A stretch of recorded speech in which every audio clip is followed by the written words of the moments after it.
You are looking at Julian's pronunciation guide, where we look at how to pronounce better some of the most mispronounced words in the world, like this other curious word. But how do you say what you're looking for today? We are looking at how to pronounce this word. We'll be looking at how to say more confusing names and vocabulary, including from beauty and fashion and French.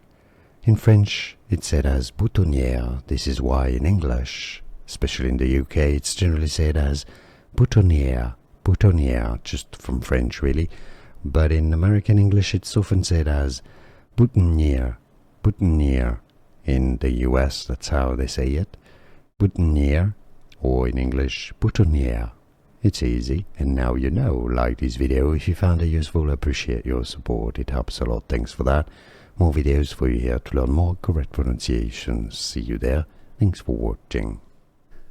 Here are more videos on how to pronounce more confusing words and names too many mispronounced. Like this video if you found it useful. I appreciate your support. I'll see you soon, and thanks for watching.